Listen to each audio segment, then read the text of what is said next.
Shalom Jemaat Gereja Mawar Siaran Sumatera yang Tuhan kasihi. Sukacita bisa menyapa Anda semua di ibadah online hari ini. Kami berdoa Anda semua dalam keadaan baik, sehat, dan berkat-berkat Tuhan selalu Tuhan curahkan di dalam kehidupan Anda. Kami ucapkan welcome home bagi Anda yang baru pertama kali beribadah bersama kami di GMS Sumatera. Kami mengajak Anda untuk bergabung dalam komunitas rohani di GMS yang kami sebut Connect Group atau disingkat CG. Di CG kita digembalakan lebih lagi agar kita dapat bertumbuh dengan sehat di dalam pengenalan akan Tuhan Yesus. Anda dapat menghubungi nomor WA atau mengisi form online di gms.church/connect bergabung dengan Connect Group. Dan marilah tetap setia beribadah dengan hati yang haus dan lapar sekalipun kita beribadah secara online. Karena Tuhan dapat menjamah Anda karena kuasa-Nya tidak dibatasi oleh ruang dan jarak. Anda dapat beribadah melalui YouTube GMS Sumatera atau melalui website gms.church/streaming/Sumatera. Follow akun Instagram gereja lokal masing-masing untuk mendapatkan informasi terkini dan jadwal ibadah selengkapnya.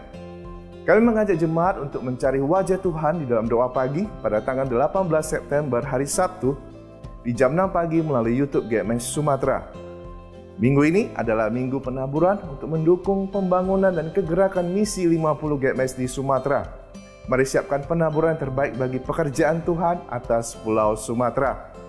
Dan jemaat dapat memberikan persembahan dan penaburan dengan cara transfer ke nomor rekening yang bisa didapatkan dengan men-scan QR Code yang ada di layar. Dan kita akan mengikuti perjamuan kudus di akhir ibadah hari ini.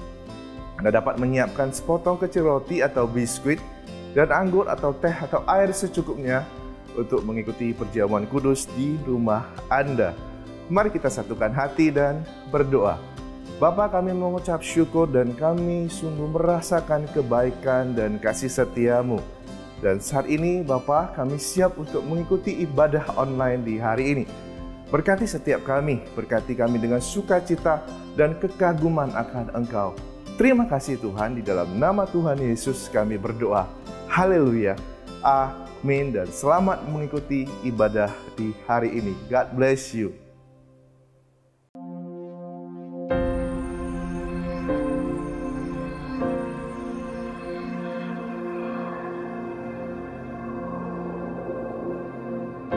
Orang yang suka memuji akan kuat roh doanya. Orang yang berdoa pasti berakhir memuji. Karena Allah bertata di atas pujian. Siapa memuji, Allah mengatasi hidupnya.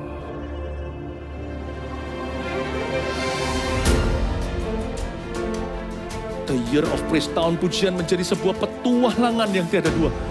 Menjadi sebuah pelajaran hidup yang langsung dari Kristus. Menjadi sebuah pengalaman yang indah.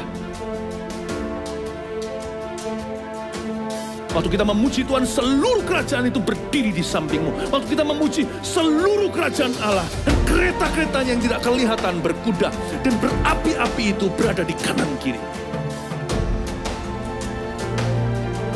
Semakin fisik kita lemah, roh kita semakin memuji Tuhan. Semakin jasmani kita terbatas, semakin rohani kita tidak boleh dibatasi.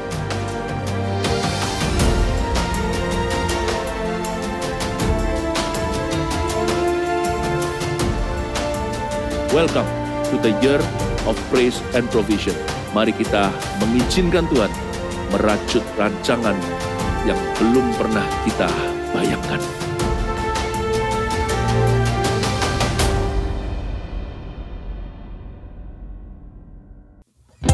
Shalom jemaat Tuhan, mari dengan penuh sukacita sama-sama masuk dalam hadirat-Nya.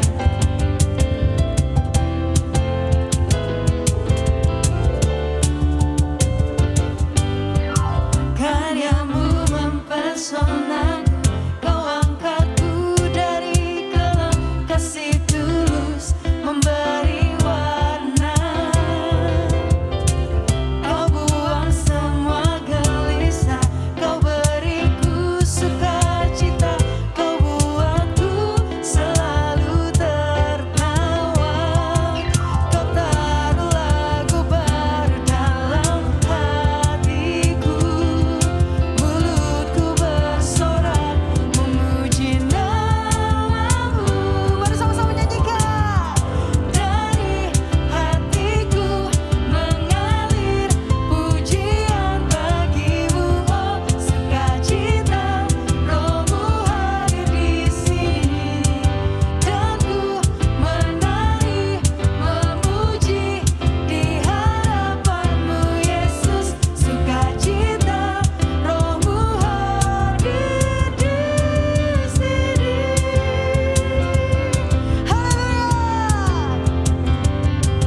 siap lebih lagi untuk Tuhan? Katakan amin.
Dahsyatnya Allah kita, Dia percaya atas semua perbuatannya. Betapa hebat, betapa kuat, dahsyatnya Allah kita. Dia ternama Yesus Raja segala raja. Sekali lagi serukan, betapa hebat, betapa kuat, dahsyatnya Allah kita. Dia percaya atas semua perbuatannya. Betapa hebat, betapa kuat, dahsyatnya Allah kita. Dia ternama Yesus Raja segala raja. Tuhan Allah kita. Tuhan Allah kita.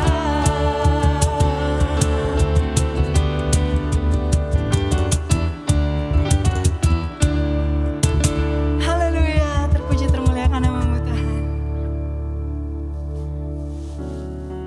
Biarkan hanya Engkau saja yang ditinggikan.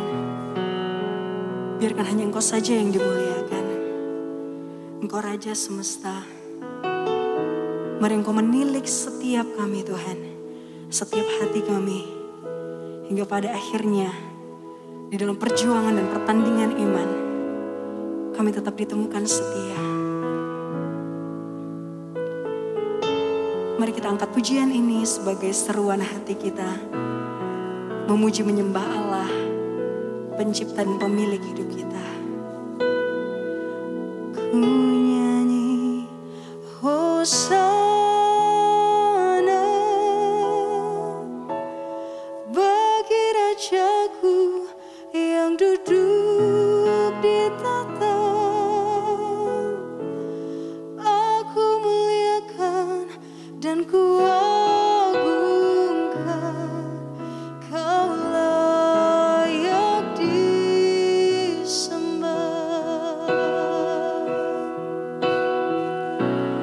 Ku nyanyi Hosana bagi Rajaku yang duduk di tahta. Aku muliakan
sana. Bagi Rajaku yang duduk di tahta,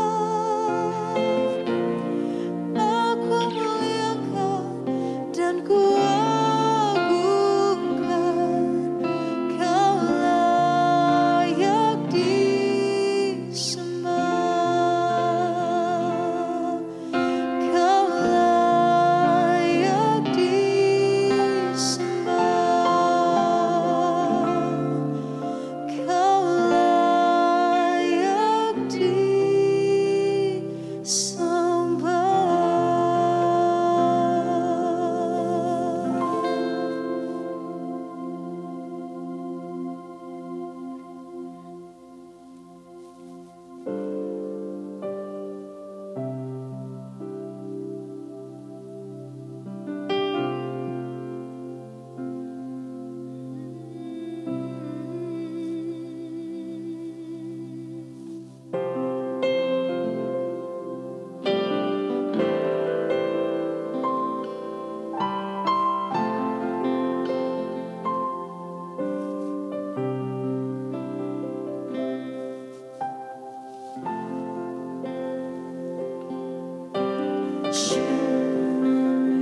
Kasih setia Tuhan begitu besar dalam kehidupan setiap kami ya Tuhan.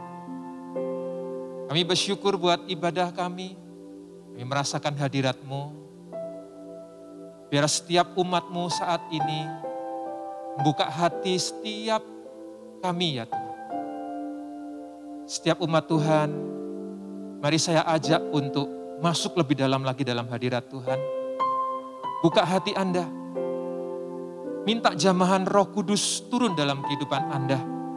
Khususnya pada saat ini, kita akan masuk di dalam perjamuan kudus. Anda bisa mempersiapkan sepotong roti kecil atau biskuit. Anda juga bisa mempersiapkan satu gelas air, mineral, ataupun mungkin teh atau jus yang ada di rumah Anda, di tempat Anda masing-masing. Tapi yang paling penting adalah, mari kita siapkan hati kita. Undang Roh Kudus masuk lebih dalam lagi. Karena tanpa pribadi Roh Kudus, maka setiap apa yang kita lakukan akan sia-sia. Mari saya ajak untuk bisa masuk lebih dalam lagi dalam hadirat Tuhan. Bapak, Ibu, Saudara yang dikasihi Tuhan. Rasakan jamahan Tuhan. Biar nama Tuhan yang ditinggikan. Dan saat ini, mari kita hampiri tahta kasih karunia Tuhan. Lebih dalam lagi. Saya ajak Bapak, Ibu, Saudara bisa menenangkan hati, menenangkan pikiran Anda. Haleluya. Bagi Anda yang bisa berbahasa lidah, mari saya ajak untuk Anda bisa berbahasa roh saat ini. Undang pribadi Roh Kudus. Kira Babaya, sikara patakara mana. Kira dia mata karu, kira namanya sararamu. Kami menyembah-Mu Tuhan, udah namanya Tiara namanya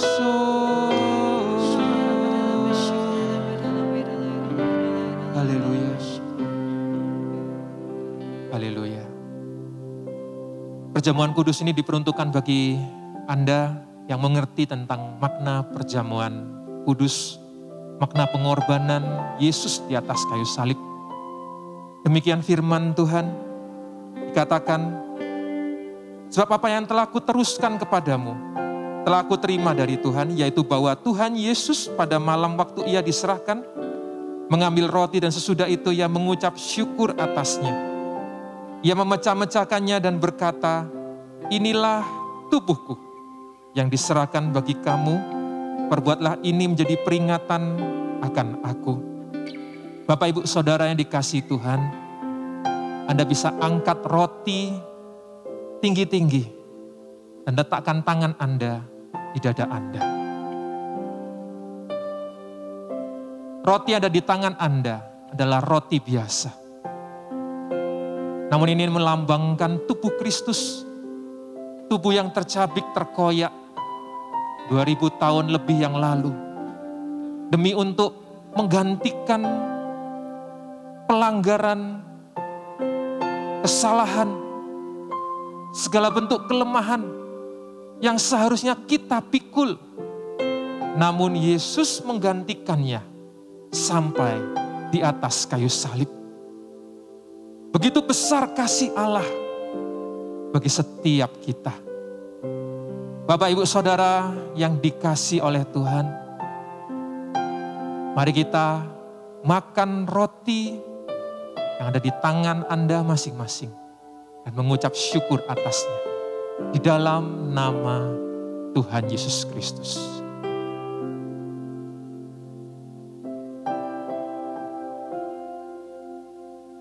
Firman Tuhan berkata, demikian juga ia mengambil cawan sesudah makan, lalu berkata, cawan ini adalah perjanjian baru yang dimeteraikan oleh darahku. Perbuatlah ini setiap kali kamu meminumnya, menjadi peringatan akan aku. Cawan yang ada di tangan Anda, yang berisi anggur, melambangkan perjanjian yang baru. Anggur melambangkan darah Kristus. Darah yang tertumpah, tercurah.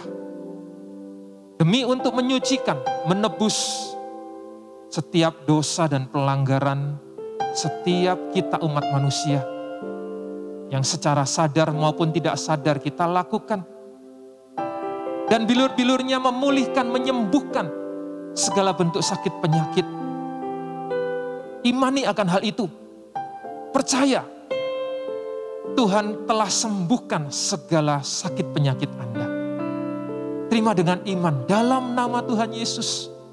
Karena kasih-Nya besar, bukan hanya bagi kehidupan Anda, bukan hanya untuk memberikan damai sejahtera, namun juga memberikan kesembuhan. Terima kesembuhan. Terima kesembuhan dalam nama Tuhan Yesus. Dan damai sejahtera Tuhan melingkupi kehidupan Anda. Mari kita minum dan mengucap syukur atas pengorbanan Yesus. Di dalam nama Tuhan Yesus Kristus. Haleluya. Mari kita menyembah Tuhan. Mari kita masuk lebih dalam lagi dalam hadirat Tuhan. Mengucap syukur atas perjamuan kudus yang telah kita lakukan. Haleluya. Kiranamaya sikarabarabara. Haleluya. Amin. Bagiku tiada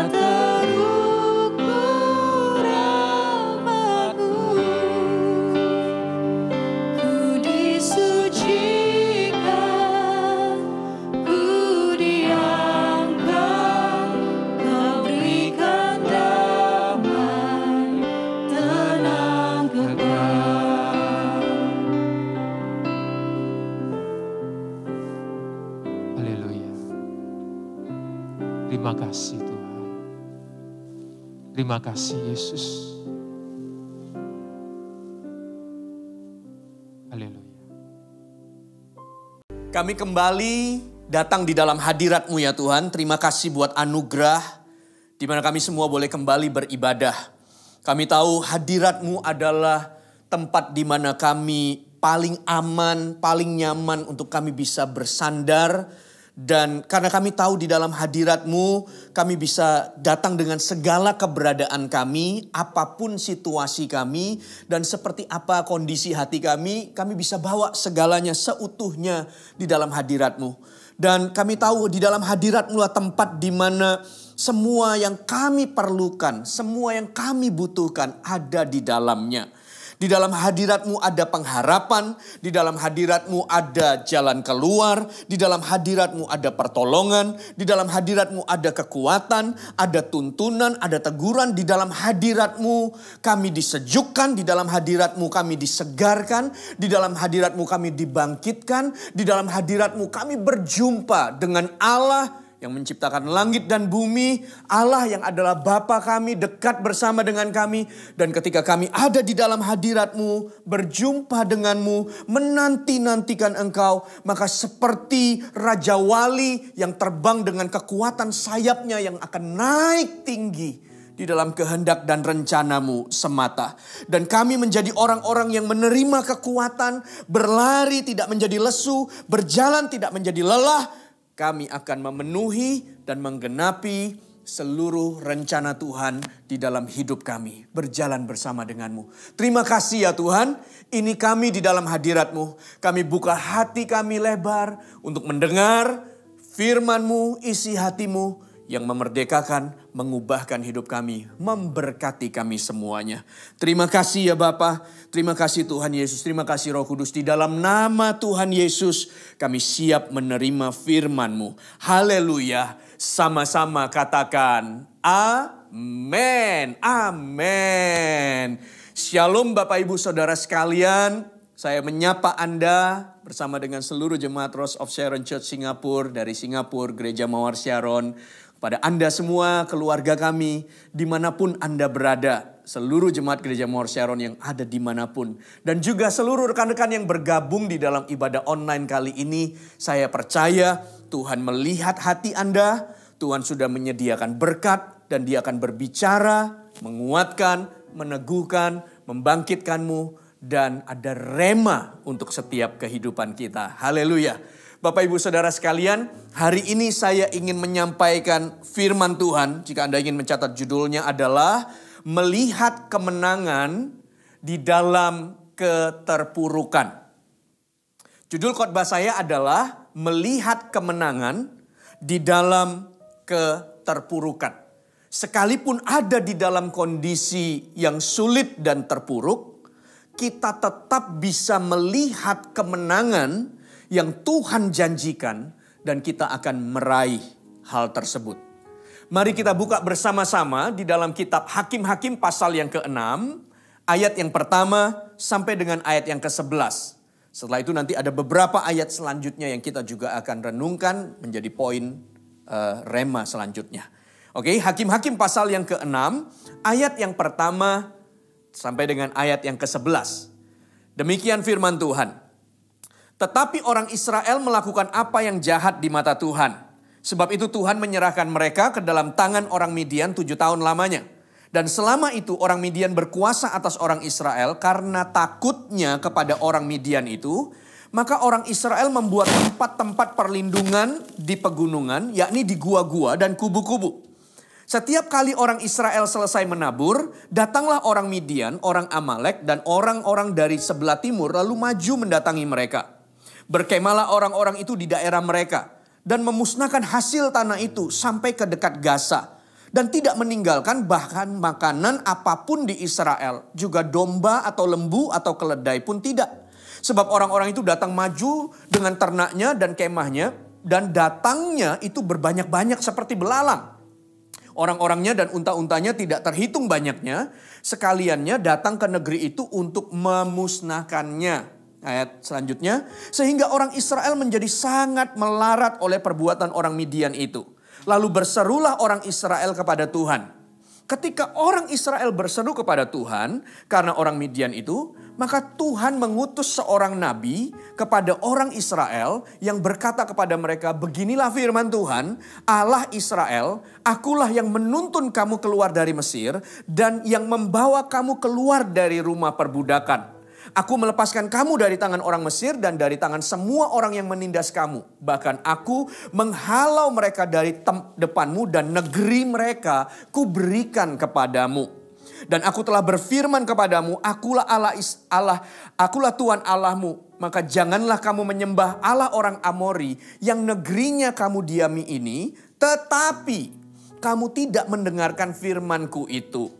Kemudian datanglah malaikat Tuhan dan duduk di bawah pohon tarbantin di Ofra, kepunyaan Yoas, orang Abiezer itu. Sedang Gideon anaknya mengirik gandum dalam tempat pemerasan anggur agar tersembunyi dari orang Midian. Bapak Ibu Saudara sekalian, ayat ini tentu Anda tahu ceritanya. Di mana Gideon akhirnya bersama dengan 300 pasukannya mengusir dan mengalahkan orang Midian yang selama ini mengintimidasi mereka, lalu membawa bangsa Israel keluar dari keterpurukan, dari situasi yang begitu menekan, kembali kepada jalannya Tuhan dan meraih kemenangan besar. Oke? Ini ceritanya. Tapi mari kita lihat backgroundnya, kenapa kok bangsa Israel pada kisah ini bisa ada dalam situasi yang sulit dan terpuruk. Itu ada jawabannya pada ayat yang pertama dan pada ayat yang ke-10 di dalam Alkitab Anda, Hakim-Hakim pasal yang ke-6. Tetapi orang Israel melakukan apa yang jahat di mata Tuhan. Sebab itu Tuhan menyerahkan mereka ke dalam tangan orang Midian 7 tahun lamanya. Mereka memilih untuk mengerjakan sesuatu yang jahat di mata Tuhan. Dan ayat yang ke-10 menjelaskan inilah yang terjadi bahwa Tuhan berkata, jangan kamu menyembah Allah orang Amori yang negerinya telah kamu diami. Tetapi kamu tidak mendengarkan firmanku. Oh, ternyata Situasi yang bangsa Israel hadapi atau jalani, keterpurukan yang terjadi di dalam kehidupan mereka, oleh karena mereka sendiri memutuskan untuk jauh dari kehendak Allah.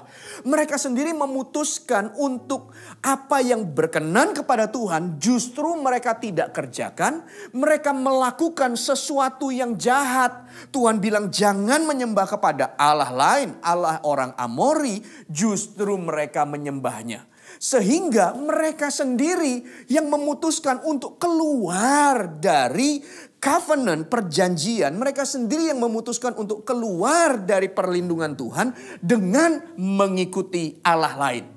Jangan berpikir ketika kita jauh dari Tuhan kondisinya akan menjadi lebih baik. Jelas Bapak Ibu Saudara sekalian, ketika kita melakukan apa yang jahat atau apa yang kita tahu berkenan di hadapan Tuhan, tapi kita justru melakukan sebaliknya, garansi bahwa keadaan kita tidak akan menjadi lebih baik. Anda ingat kisah si bungsu dan si sulung bukan? Ketika bungsu pergi dengan semua hak warisan yang dia terima dari bapaknya. Lalu waktu dia pergi, sementara waktu kelihatannya dia bisa menikmati kekayaan itu. Tetapi tiba waktunya dijelaskan bahwa kondisinya menjadi terpuruk, melarat, menderita, kurang makan, compang-camping, oke? Lalu akhirnya dia pulang kepada bapaknya.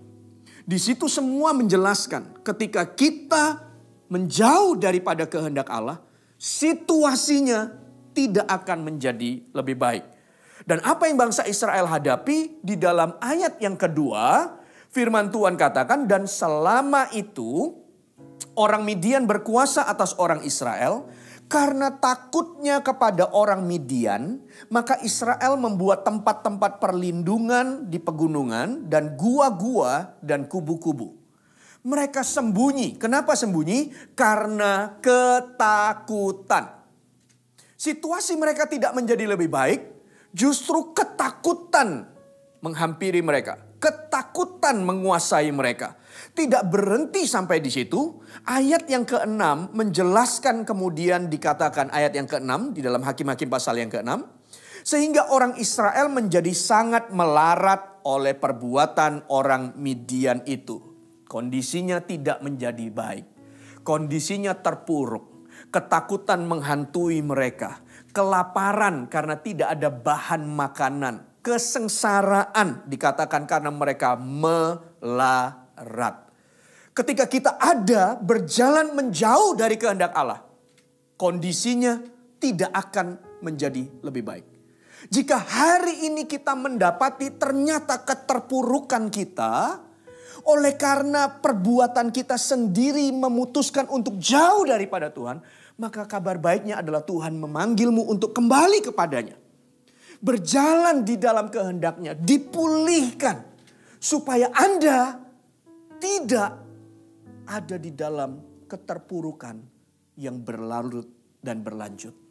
Izinkan Tuhan memanggilmu kembali dan memulihkan hidupmu. Karena di luar kehendak Allah, semuanya akan menuntunmu kepada kebinasaan. Tapi hanya dalam kehendaknya lah kemenangan menjadi bagianmu. Tapi mungkin Anda bisa berkata, Pastor, bukankah masa sulit atau tantangan atau pergumulan itu bisa datang bukan hanya kepada orang-orang yang menjauh dari Tuhan. Bukankah orang-orang benar juga tetap bisa menghadapi pergumulan? Bahwa situasi hari ini yang kita hadapi bukan hanya dihadapi oleh orang-orang yang menjauh daripada Kristus, tapi juga orang-orang taat juga sedang bergumul bukan dalam situasi ini? Yes. Semua orang akan menghadapi pergumulan-pergumulan ini. Semua orang akan menghadapi tantangan selama dia hidup.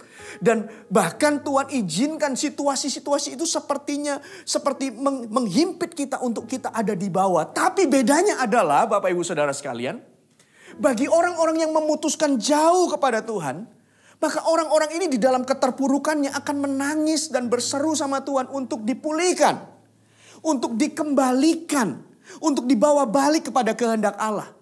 Tapi bagi orang-orang yang benar dan takut akan Tuhan, situasi pergumulan dan kesulitan ini bukan menekan mereka untuk ada di bawah, tapi mungkin kita juga bisa menangis di dalam kondisi sulit ini. Hanya bedanya seperti yang Mazmur katakan, sambil menabur benih dia maju menangis berjalan. berjalan maju, menangis sambil menabur benih. Penindasan bisa datang, tekanan bisa datang, pergumulan bisa datang dalam kehidupan orang benar, tapi tidak membuat mereka terpuruk di bawah, tapi justru mereka berjalan maju untuk melihat kemenangan yang lebih besar, karena ini semua adalah jalan naik level di dalam pertumbuhan iman mereka. Itu bedanya. Yang jauh daripada Tuhan menangis untuk dipulihkan. Yang dekat dengan Tuhan menangis mungkin dalam pergumulannya, tapi maju kepada level selanjutnya. Bapak Ibu Saudara, kondisi bangsa Israel pada waktu itu ada di dalam keterpurukan. Di dalam pergumulan yang sangat besar. Ketakutan, kelaparan, melarat, dan seterusnya. Tapi lihat, inilah proses kemenangan yang mereka alami. Anda lihat di dalam ayat yang ke-6 sampai dengan ayat yang, lihat ayat yang ke-6 deh. Ayat ke-6 sampai ayat yang ke-10 dulu. Lihat kembali ke Hakim-Hakim pasal yang ke-6, ayat yang ke-6 sampai dengan ayat yang ke-10. Demikian firman Tuhan.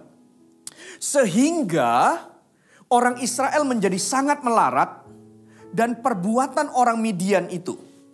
Lalu berserulah orang-orang Israel kepada Tuhan. Ini dia kuncinya. Lalu ayat yang ke-7, ketika orang Israel berseru kepada Tuhan karena orang Midian itu, maka Tuhan mengutus nabi kepada orang Israel yang berkata kepada mereka, berfirmanlah Tuhan, Allah Israel, akulah yang menuntun kamu keluar dari Mesir dan membawa kamu keluar dari rumah perbudakan. Aku melepaskan kamu dari tangan orang Mesir dan dari tangan semua orang yang menindas kamu. Bahkan aku menghalau mereka dari depanmu dan dari negeri mereka kuberikan, dan negeri mereka kuberikan kepadamu. Dan aku telah berfirman kepadamu, akulah Tuhan Allahmu, maka janganlah kamu menyembah orang Amori, Allah orang Amori yang negerinya kamu diami itu, tetapi kamu tidak mendengarkan firmanku. Kemudian malaikat itu menjumpai Gideon dan selanjutnya nanti kita baca ayat yang ke-12 selanjutnya. Tapi perhatikan baik-baik. Di tengah keterpurukan bangsa Israel, Tuhan mengingatkan mereka bahwa Tuhan yang menyertai mereka adalah Allah yang setia. Bahwa Allah tidak pernah meninggalkan mereka. Di tengah keterpurukan itu, bangsa Israel berseru kepada Tuhan di dalam ayat yang ke-6. Ketika mereka berseru, di situ dikatakan, Tuhan mendengar seruan mereka. Tuhan mengutus seorang nabi untuk berbicara kepada bangsa Israel. Tuhan tidak pernah meninggalkan bangsa Israel.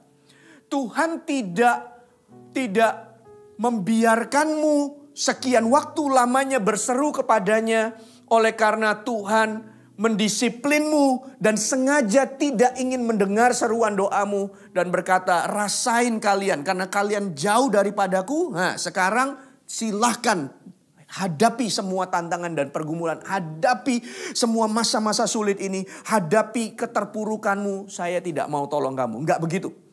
Detik di mana mereka sadar dan mereka berseru kepada Tuhan, detik itu pula Tuhan mendengarkan seruan mereka. Dan yang menarik, ketika nabi itu datang kepada bangsa Israel, apa yang nabi itu katakan? Di dalam ayat yang ke-8, dikatakan, beginilah firman Tuhan Allah Israel. Akulah yang menuntun kamu keluar dari Mesir dan membawa kamu keluar dari rumah perbudakan. Aku melepaskan tanganmu.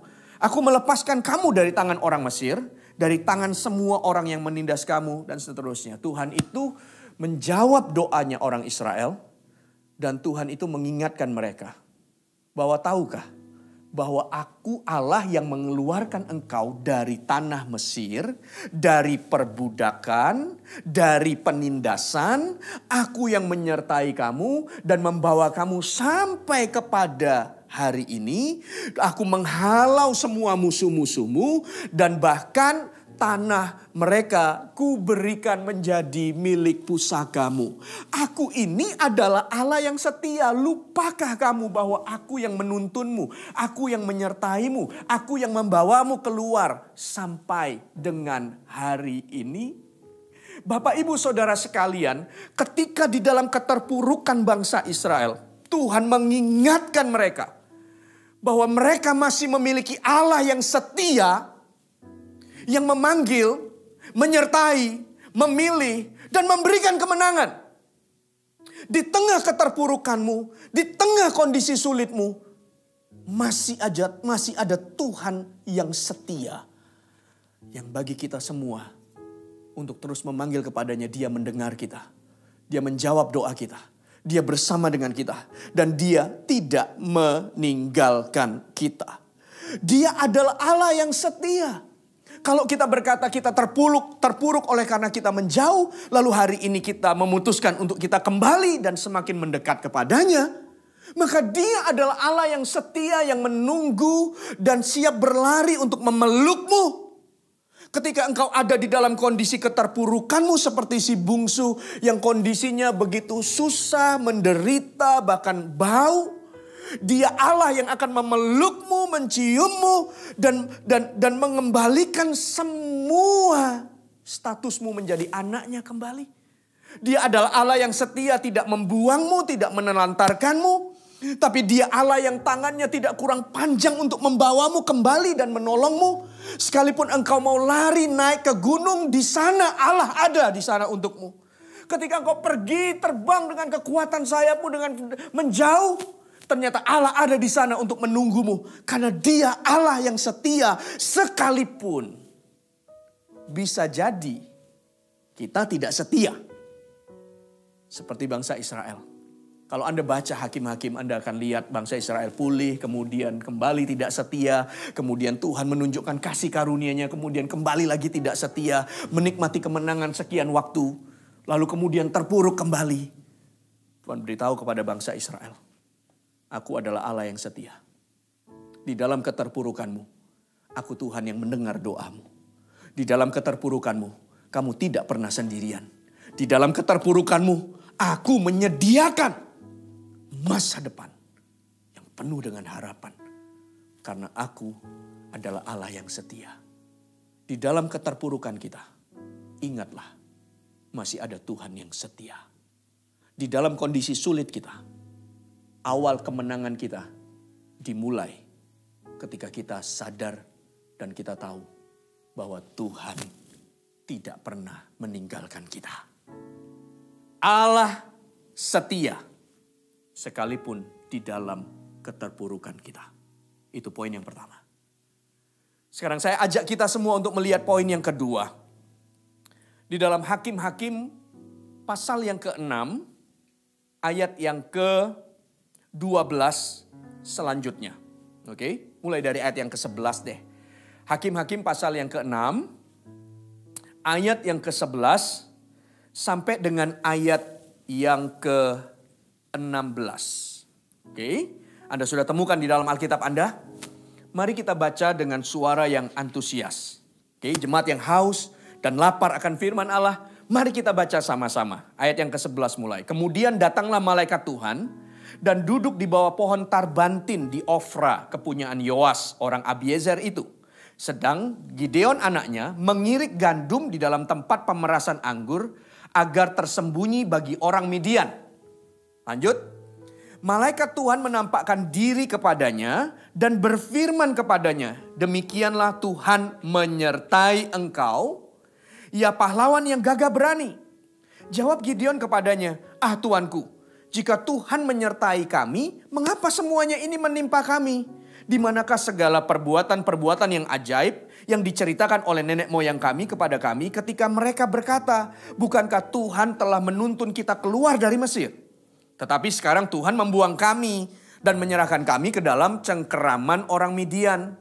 Lalu berparinglah Tuhan kepadanya dan berfirman, pergilah dengan kekuatanmu ini dan selamatkanlah orang Israel dari cengkeraman orang Midian.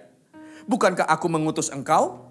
Ayat yang ke-15, ketahuilah, tetapi jawabnya kepadanya, ah Tuanku, dengan apakah akan kuselamatkan orang Israel? Ketahuilah kaumku adalah yang paling kecil di antara suku Manasye dan aku pun seorang yang paling muda di antara kaum keluargaku.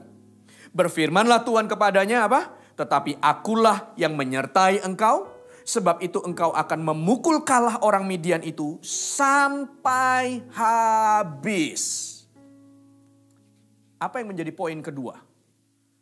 Di dalam keterpurukan, Allah tetap bisa dan mau menyatakan rencananya.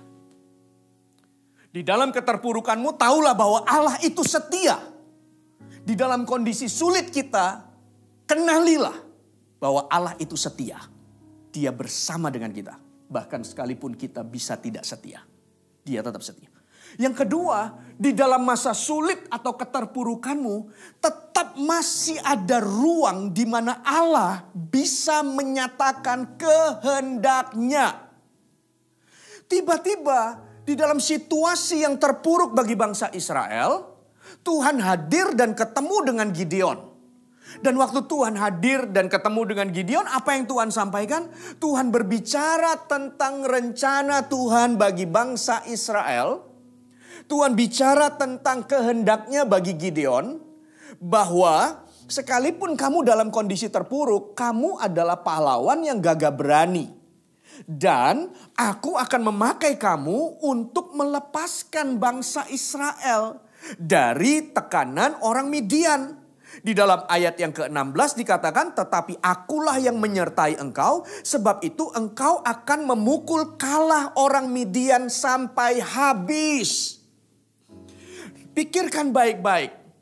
Saudara-saudara, sepertinya ini adalah kondisi yang rasanya secara manusia itu tidak tepat. Kenapa tidak tepat? Karena mereka sendiri sedang dalam kondisi melarat, kondisinya sulit, kondisinya terpuruk, ketakutan, ada dalam intimidasi dan penindasan, kelaparan, sengsara. Tiba-tiba Tuhan datang dan berkata, hai pahlawan yang gagah perkasa. Dalam kondisi kamu di bawah, terpuruk, lalu Tuhan berkata, kamu aku pakai untuk keluarkan mereka. Kamu aku pakai untuk memenangkan, melepaskan bangsa Israel. Dan kamu akan aku pakai untuk menghabisi dan mengusir orang-orang Midian. Oh come on, waktu kita renungkan ini kayaknya kita tidakkah ada waktu yang lebih baik atau waktu yang lebih tepat untuk Tuhan menyatakan kehendaknya? Seolah-olah situasinya sulit begini, tiba-tiba Tuhan datang bahwa kamu akan menumpas habis bangsa Midian. Pasti akan muncul banyak pertanyaan di benak ini. Tunggu dulu, kami ini gak punya tentara. Orang-orang kami kelaparan, orang-orang kami ini menderita, kita melarat, kita ketakutan, terintimidasi. Tiba-tiba kamu berkata kita akan kalahkan orang Midian. Gimana caranya? Dari mana jalannya? Atau kita berkata tunggu waktu lebih baik lah ya. Masa Tuhan bilang Tuhan mau pakai saya dalam kondisi begini? Kita pikir seolah-olah waktunya tidak tepat. Bapak ibu saudara sekalian, dalam keterpurukan Tuhan bisa dan Tuhan mau menyatakan kehendaknya. Tuhan tidak menunggu kita terpuruk dulu baru Dia menyatakan kehendaknya. Tapi Dia ingin katakan kepada kita, sekalipun ada dalam kondisi tekanan atau terpuruk, Tuhan tetap bisa menyatakan kehendaknya. Kemuliaannya. Dia masih bisa memberitahu kepadamu bahwa aku menyediakan ini untuk masa depanmu. Aku ingin memakaimu untuk hal ini. Aku ingin mengangkatmu, aku ingin memakaimu, aku ingin memberkatimu. Aku ingin memulihkanmu, aku ingin membawa engkau jauh. Berjalan sampai di titik itu yang menjadi kehendakku. Dia masih bisa. Siapa bilang Tuhan itu memberikan atau menyatakan kehendaknya hanya ketika kondisi kita dalam baik, waktu kita berhasil. Kan begini pastor, kalau kondisinya sedang baik, kemudian mungkin dalam kejayaan, lalu semua situasi seolah-olah mendukung, lalu Tuhan menyatakan kehendaknya. Nah kayaknya itu adalah masa yang paling tepat untuk kita beriman dan menerima janji dan kehendak Tuhan. Siapa yang bilang? Justru kadang ketika orang ada di dalam puncak keberhasilannya, semua serba nyaman, semua serba baik, juga menjadi mudah bagi orang itu untuk mengabaikan apa yang Tuhan sampaikan atau Tuhan berikan. Sebaliknya, ketika kita ada di dalam kondisi terpuruk, tertekan, atau bahkan kita ada dalam sebuah pergumulan, bukan waktu yang buruk untuk Tuhan menyatakan apa yang menjadi kehendaknya. Sebenarnya, dalam kondisi pergumulan dan tekanan yang kita perlu adalah pertolongan. Dan saya percaya Tuhan pasti tolong kita. Dia setia dengan kita. Tapi waktu kita ada di bawah juga menjadi waktu yang tepat untuk mendengarkan kemana Tuhan akan bawa kita. Sekalipun mungkin masih di dalam kondisi pergumulan. Anda ingat bagaimana Daud menerima rencana Tuhan? Bukan dalam puncak keberhasilannya. Justru dia menerima urapan menjadi seorang raja bagi Israel ketika dia diremehkan. Anda ingat bagaimana Musa menerima panggilan Tuhan? Bukan dalam konteks, bukan dalam situasi kejayaannya waktu dia ada di Mesir dengan semua pangkat dan kebesarannya. Setelah dia ditolak oleh bangsanya sendiri, dikejar oleh Firaun oleh karena kejahatan yang dilakukan oleh Musa bagi orang Mesir. Lalu Alkitab mencatat dia pergi di negeri yang asing, gitu. Dia merantau seorang diri, meninggalkan semua kejayaannya, kebesarannya di Mesir. Lalu menggembalakan, lalu ada di padang sendirian. Justru ketika pengungsiannya itulah, dia melihat sebuah semak yang berapi tapi tidak terbakar. Dan disitulah waktu Tuhan menyatakan rencananya. Bahwa aku akan memakaimu, mengeluarkan bangsa Israel dari penindasan Mesir. Pergilah, aku menyertaimu. Di dalam masa-masa pergumulan kita, ketika kita melihat mungkin hari ini, apa yang kita kerjakan, bisnis mungkin sedang dalam kondisi yang sulit, lalu secara ekonomi mungkin sedang dalam kondisi yang sedikit morat-marit bagi sebagian orang, lalu apa yang kita plan, semua seolah-olah tertunda, tidak berjalan seperti yang kita harapkan, yang seperti kita rancangkan dengan semua kepandaian dan pengalaman kita sudah buat, akan buat ini, akan ini, nanti setelah itu akan berjalan begini. Lalu tiba-tiba dalam situasi seperti ini, Pastor, ini plannya nggak jalan seperti yang kita harapkan karena kondisinya, karena situasinya. Lalu bisa jadi mungkin ketika kita membangun pelayanan dan ministry kita, kemudian kita menghadapi banyak tantangan, situasi yang tidak menyenangkan ada di sekitar kita. Lalu kita perlu pertolongan, ingat bahwa Tuhan itu setia. Tapi di dalam kondisi yang seperti ini pula, menjadi sebuah waktu yang baik untuk Tuhan tetap bisa menyatakan apa yang menjadi rencananya. Apa yang menjadi plannya. Masa depan apa yang dia sediakan bagimu. Dia datang dan dia berkata bahwa aku akan membukakan jalan baru bagimu. Aku akan membukakan pintu-pintu. Seperti Gideon ketika mendengar bahwa Tuhan akan memakainya. Bahwa Tuhan berkata, hai engkau pahlawan yang gagah perkasa. Situasinya kayaknya gak tepat nih Tuhan ngomong. Tuhan bicara soal masa depan dalam kondisi yang begini.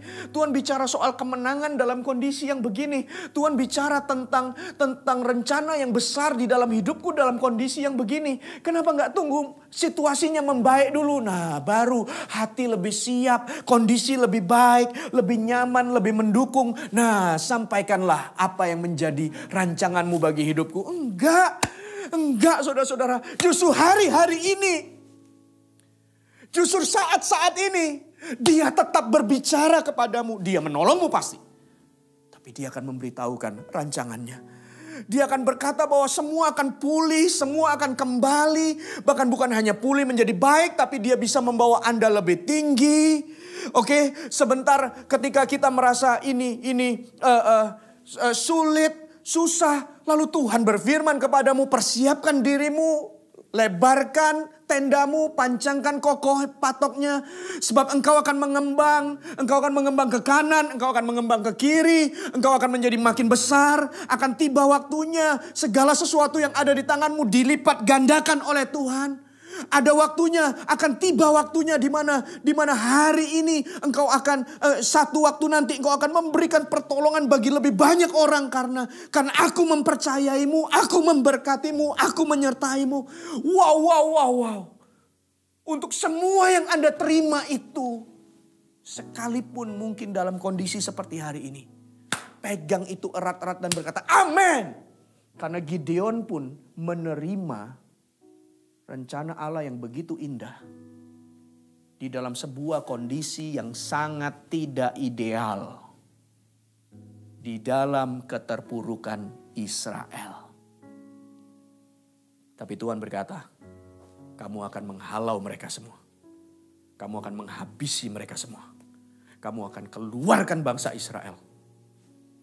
Keadaannya begini, Tuhan ngomongnya begitu. Kayaknya kok gak tepat. Gideon bereaksi. Ayat yang ke-13. Jawab Gideon kepadanya, Tuanku, jika Tuhan menyertai kami, mengapa semuanya ini menimpa kami? Yang benar Tuhan. Rasanya kok gak pas ya kamu ngomong begitu. Lalu dikatakan, di manakah segala perbuatan-perbuatanmu yang ajaib yang diceritakan oleh nenek moyang kami kepada kami? Ketika mereka berkata, bukankah Tuhan telah menuntun kita keluar dari Mesir? Tapi sekarang Tuhan membuang kami dan menyerahkan kami ke dalam cengkraman orang Midian. Respon manusianya, Gideon. Masa Tuhan mau menyatakan rencananya dalam kondisi begini? Kayaknya gak tepat lah. Tapi Tuhan terus sampaikan. Dia berkata, pergi dengan kekuatanmu. Sekalipun kekuatanmu terbatas, aku menyertaimu. Selamatkan orang Israel dari cengkraman orang Midian. Bukankah aku mengutus engkau? Gideon jawab lagi ayat 15. Tuanku, dengan apa akan ku selamatkan orang Israel? Ketahuilah kaumku adalah yang paling kecil di antara suku Manasye. Aku pun seorang yang paling muda di antara keluargaku. Tuhan gak selesai. Tuhan terus sampaikan kehendaknya. Kamu akan mengusir mereka. Kamu akan menang. Kamu akan menang. Kalian akan bebas. Karena Tuhan, kau nih belajar ya. Kemenangan di dalam keterpurukan. Pertama, Tuhan setia. Yang kedua, tangkap rencananya. Sekalipun kondisinya tidak ideal. Pegang itu. Karena itu seperti sauh bagi hati dan jiwa. Pengharapan di dalam Tuhan. Seperti sebuah bintang kecil yang bercahaya. Yang menuntun orang Majus untuk ketemu dengan janji yang diberikan. Yaitu Yesus Juru Selamat yang lahir ke dunia. Sekalipun kecil. Pegang. Karena Tuhan bisa menyatakan kehendaknya. Dalam kondisi yang kita pikir tidak ideal. Atau terpuruk. Bagian yang ketiga. Bagian yang ketiga. Hakim-Hakim pasal yang ke-8, ayat yang ke-4. Kita loncat pada Hakim-Hakim, ini bagian yang terakhir. Hakim-Hakim pasal 8, ayat yang ke-4. Anda sudah temukan di dalam Hakim-Hakim pasal yang ke-8, ayat yang ke-4. Ketika Gideon, mari kita baca ya sama-sama, demikian firman Tuhan. 1, 2, 3. Ketika Gideon sampai ke sungai Yordan, menyeberanglah ia dan ke-300 orang yang bersama-sama dengan dia. Meskipun masih lelah, namun mereka mengejar juga. Ulangi sekali lagi, 1, 2, 3. Ketika Gideon sampai di sungai Yordan, menyeberanglah ia dan ke-300 orang yang bersama-sama dengan dia. Meskipun masih lelah, namun mengejar juga. Anda lihat perikop dari ayat yang kita baca adalah orang Midian dikalahkan dan raja-rajanya dibunuh. Inilah momen di mana kemenangan besar itu diraih oleh bangsa Israel. Karena seluruh rajanya, raja-raja yang berkoalisi yang mengintimidasi itu akhirnya ditumpas habis. Dan yang menarik adalah bukan hanya Gideon di situ, tetapi bersama dengan 300 orang yang meskipun masih lelah namun mengejar juga. 300 orang ini sekalipun capek, dia tetap berdiri bersama dengan Gideon, mengejar musuhnya dengan saya bayangi dengan semua senjata yang mereka miliki, mereka lari dan mengejar dan menumpas dan akhirnya Israel penuh dengan kemenangan. Dari mana 300 orang ini ditemukan? Apakah 300 orang ini diimport? Artinya ada pasukan khusus yang dibayar? Atau mungkin koalisinya Israel lalu minta bantuan, lalu 300 orang itu datang? Enggak. Ternyata 300 orang ini adalah 300 yang ditemukan dari seleksi 32.000 orang yang mau maju bertempur bersama dengan Gideon. Di dalam pasal yang ke-7, di situ 32.000 orang siap maju berperang. Lalu Tuhan berkata, ini terlalu besar dari yang Tuhan yang pikirkan. Kenapa? Karena sebagian orang ini, mereka 32.000 itu diseleksi yang takut disuruh pulang. Yang takut dan yang gentar kalian pulang. Lalu Alkitab mencatat 22.000 orang mengundurkan diri. Sisanya tinggal 10.000. Nah dari 10.000 itu diseleksi lagi. Tuhan berkata barang siapa yang pergi minum dengan menggunakan tangannya, maka orang-orang itulah yang akan pergi bersama denganmu. Lalu 10.000 orang itu waktunya turun untuk minum. 9.700 minum seperti anjing dengan menggunakan mulutnya turun dan lidahnya menjilat air seperti anjing, Alkitab menceritakannya. Tapi hanya 300 orang yang mungkin memegang senjatanya dan lari dan mengambil air dengan mulut dengan tangannya lalu menghirupnya dan meminumnya. Ada 300 orang sisanya. Dan Tuhan berkata 300 orang inilah yang akan pergi bersama denganmu. Bapak Ibu Saudara sekalian, dalam kondisi terpuruk atau terturun begitu dalam pergumulan, maka sebenarnya untuk bertempur lebih banyak pasukan lebih baik. Lebih banyak pasukan rasanya memberi rasa aman lah ya. Rame-rame kita serbu, pasukan kita banyak 32.000. Tapi Tuhan berkata enggak begitu. Tuhan tidak pilih 32.000 orang itu untuk maju semua bersama dengan Gideon. Lalu kita juga pikir seperti kalau kita ada di situasi itu kita juga berpikir apakah ada ya pasukan yang betul-betul siap bertempur dengan kita? Karena apa? Karena semuanya juga kelaparan, karena semuanya juga ketakutan, terintimidasi, karena semuanya juga melarat. Apa kita masih bisa ketemu dengan sejumlah orang yang akan bertempur dengan kita? Ternyata masih ada 300 orang hebat. Ternyata masih ada 300 pahlawan yang siap berdiri bersama dengan Gideon dari 32.000 orang itu. Saya menulis poin yang ketiga di sini, Anda catat. Bahwa di dalam keterpurukan atau di dalam pergumulan, Anda akan menemukan pembawa senjata bagi hidupmu. Pembawa senjata ditemukan di dalam masa-masa keterpurukan atau dalam masa-masa sulit. Oke, pembawa senjata ditemukan dalam keterpurukan. Maksudnya apa, Pastor? Maksudnya adalah di dalam menghadapi situasi yang sulit begini, saya percaya bahwa Tuhan masih menyediakan orang-orang yang murni hatinya, orang-orang yang tulus hatinya. Dan lewat segala macam pergumulan ini justru orang-orang ini akan berdiri bersama dengan kita, akan menguatkan kita, akan memperhatikan dan menopang kita.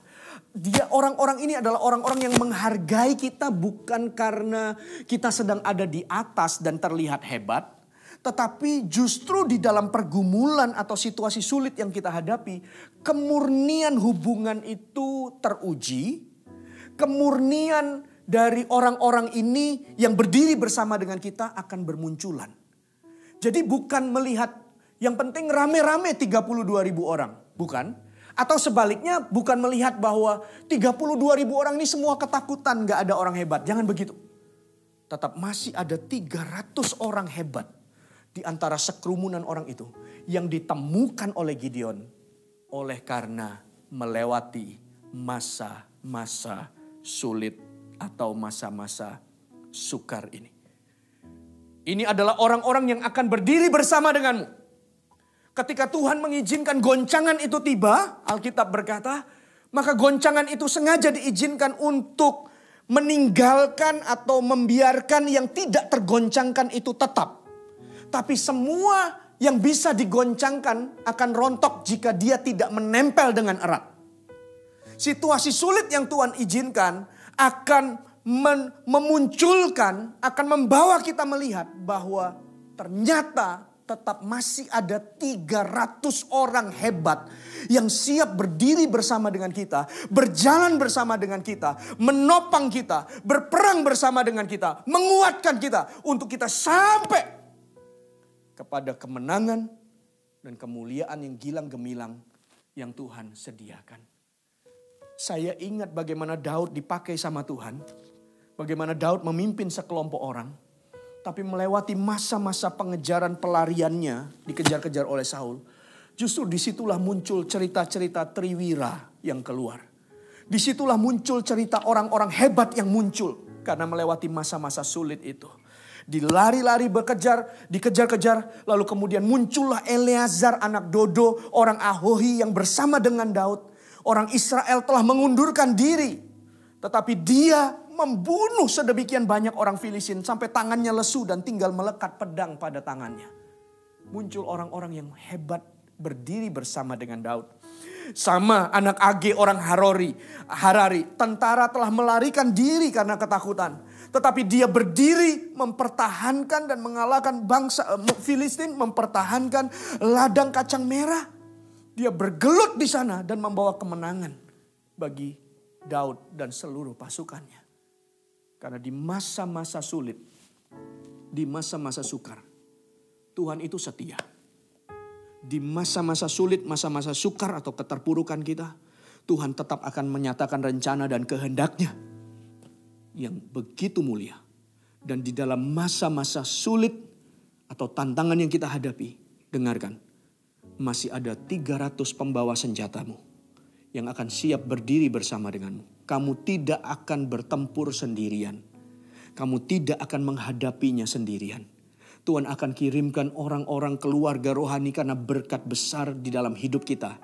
Salah satunya yang sering terabaikan adalah orang-orang yang Tuhan taruh di samping dan di sekitar kita. Dan orang-orang ini akan teruji dan justru muncul oleh karena situasi sulit yang datang. Orang-orang murni akan berdiri bersama dengan kita. Bapak Ibu Saudara sekalian, lihatlah kemenanganmu di dalam masa-masa sulit ini. Bahkan kalau Anda sedang di dalam keterpurukan, mari lihatlah kemenangan demi kemenangan yang Tuhan sediakan. Haleluya. Mari tutup Alkitab kita dan kita bersama-sama merenungkan firman Tuhan hari ini. Mari kita berdoa. Ribahasyakatakara yarakarabakarara. Sekanakara kaya riara batakaya riara bakaya raka sikabakara bakaya raraba. Urakabakara kaya raraba yarara. Urimakata shikini kanana matakaya ratiara labaraba. Saya ajak kita semuanya menyanyikan satu lagu ini bersama-sama. Dan saya akan menuntun Anda semua di dalam doa. Saya percaya Roh Kudus akan meneguhkan firman yang kita sudah dengar bersama-sama. Katakan, sekalipun ku berjalan lewat lembah kelam.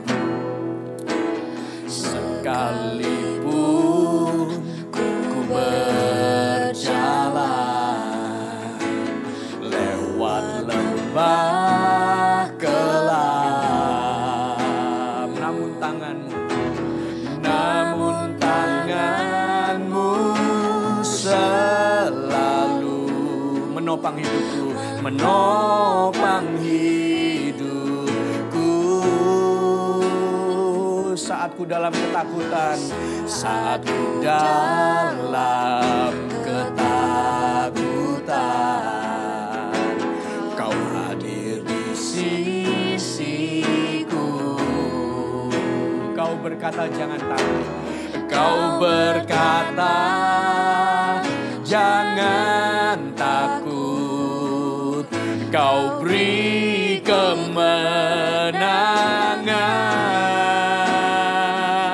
Mari angkat tangan kita katakan, Kaulah Tuhan yang berjanji, tak sekalipun Kau ingkari kesetiaanmu sungguh terbukti di sepanjang hidupku, di sepanjang hidupku, untuk selamanya ku kan setia melayani, mengasihimu. Tiada Tuhan sepertimu, Yesus. Kau Allahku yang setia. Mari Mari kita ulangi dari awal. Sama-sama katakan, sekalipun ku berjalan, sekalipun ku berjalan lewat lembah gelap, namun tanganmu selalu menopang hidupku. Saat ku dalam ketakutan, kau hadir di sisiku. Ku dalam ketakutan, kau hadir di sisiku. Kau berkata jangan takut.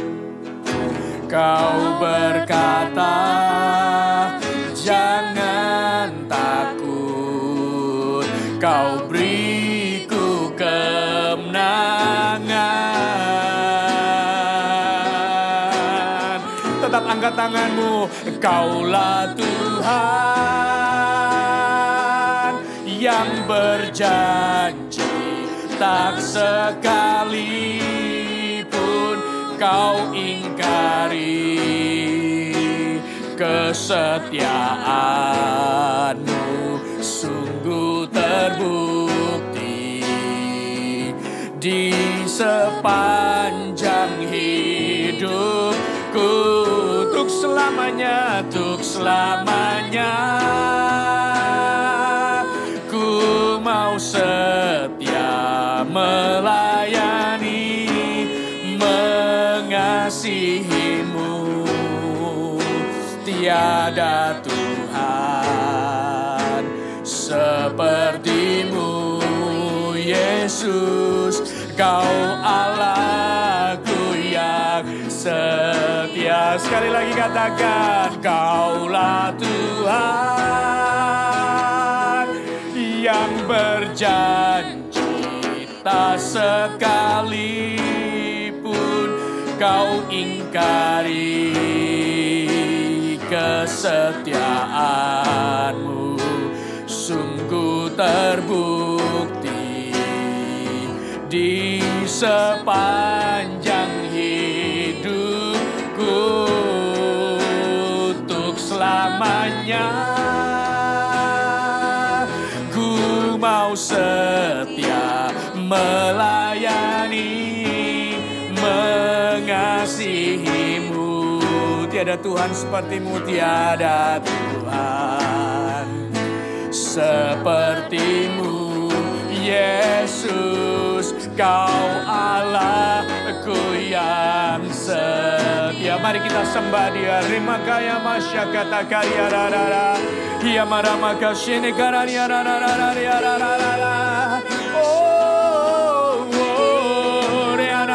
Karya rania nurara rania hasi rekania nugaria nageria rarararararara hiara mayore nakaya masyakana riarara rara hiama koshe kadia rararia rararia ore basene kanana harana ya gaya riora bayara kashiri rara kimini karuna ni amara shugorona nama inana.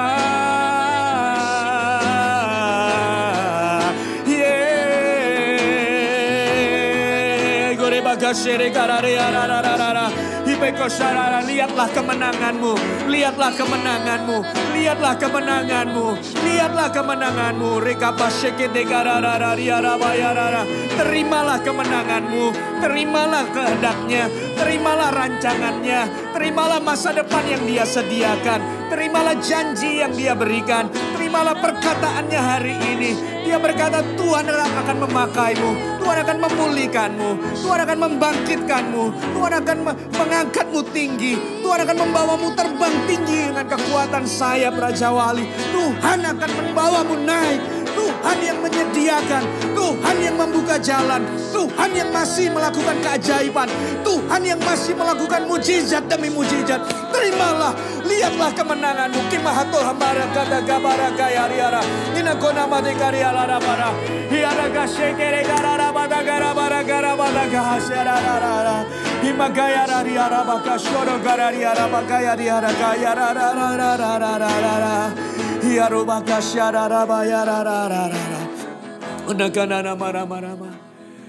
dalam kondisi yang hari ini mungkin sulit, yang kau hadapi, yang engkau hadapi Bapak Ibu Saudara sekalian, yang kita hadapi. Atau mungkin beberapa dari kita mungkin menghadapi kondisi yang terpuruk. Mungkin itu secara ekonomi, mungkin itu kesehatan, keuangan kita, karir, pekerjaan. Mungkin pergumulan-pergumulan tiba-tiba muncul bersamaan hari-hari ini. Ingatlah bahwa Allah yang memanggil kita adalah Allah yang setia. Allah yang mendengar setiap seruan doa kita. Dan Allah yang tidak berlambat-lambat untuk menolong hidupmu, menjawab doamu. Menggandeng tanganmu dan menuntunmu kepada padang rumput yang hijau dan kepada air yang tenang. Dia yang menyediakan, dia yang telah merancangkan masa depanmu. Dia adalah Allah yang setia. Ketika kita berseru kepadanya, dia tidak pernah meninggalkan kita.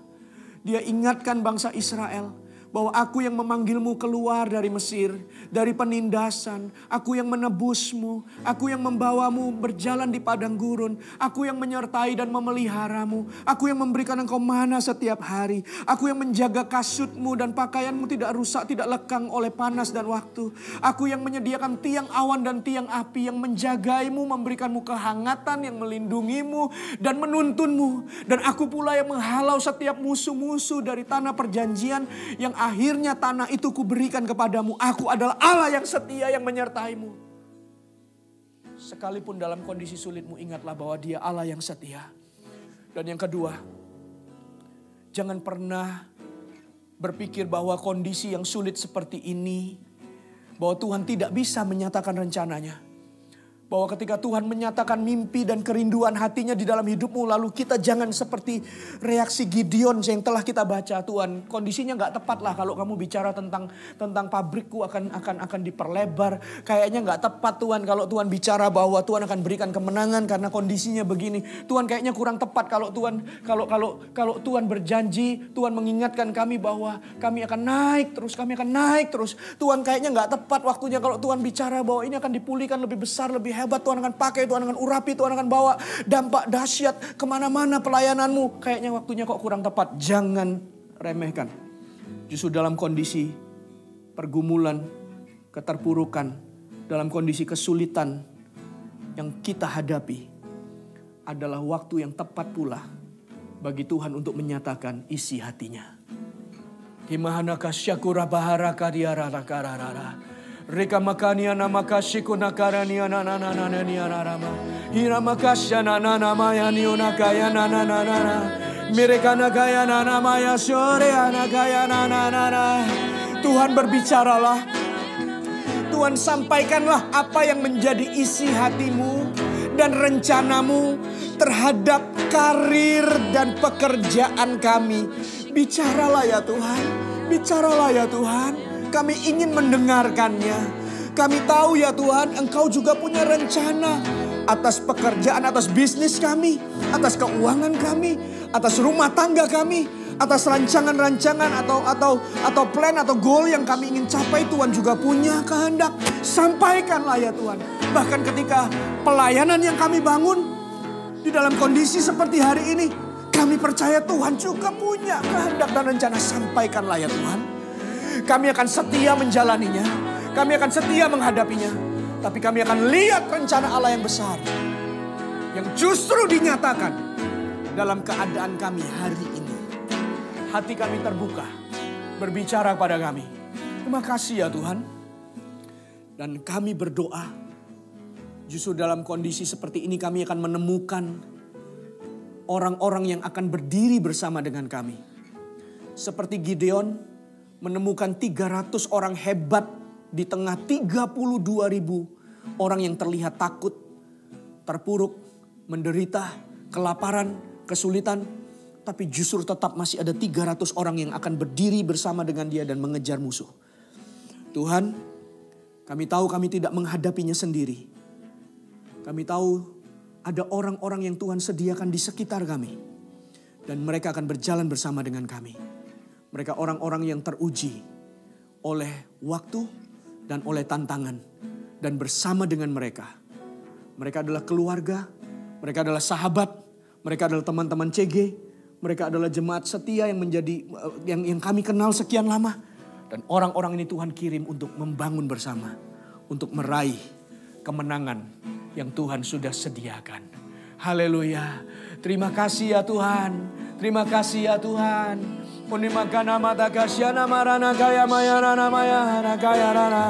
Sama-sama katakan, Kaulah Tuhan yang berjanji, tak sekalipun Kau ingkari. Kesetiaan-Mu sungguh terbukti di sepanjang hidupku. Kau Allah yang setia, Kau Allah yang setia, Kau Allah yang setia. Terima kasih ya Tuhan. Selamanya ku kan setia melayani, mengasihi-Mu. Tiada Tuhan seperti-Mu, Yesus. Kau Allahku yang setia. Tiada Tuhan seperti-Mu, Yesus. Kau Allahku yang setia. Sekali lagi katakan, tiada Tuhan seperti-Mu, Yesus. Kau Allahku yang setia. Mari berikan tepuk tangan yang meriah buat Allah kita dimanapun Anda berada. Haleluya. Terima kasih ya Tuhan buat firman-Mu. Terima kasih buat rema yang kami terima. Dan Tuhan yang melatih setiap kami untuk melihat kemenangan dalam keadaan sulit sekalipun. Terima kasih ya Tuhan. Mari Bapak Ibu Saudara sekalian angkat tangan kita. Dan terimalah berkat damai sejahtera daripada Allah Bapa kasih karunia di dalam nama Yesus dan persekutuan dengan Allah Roh Kudus menyertai kita. Allah memberkati jalan keluar dan jalan masukmu. Dan apa yang dikerjakan tanganmu dibuatnya menjadi berhasil. Dan Tuhan memberkati kemanapun kita pergi, Dia bersama dengan kita. Dan semua berkat ini bukan hanya bagi kita, tapi semua berkat ini akan terus mengalir kepada anak cucu kita. Oleh karena firman Tuhan berkata, anak cucu orang benar tidak akan meminta-minta. Dan akan dipelihara dan diberkati oleh Tuhan pula.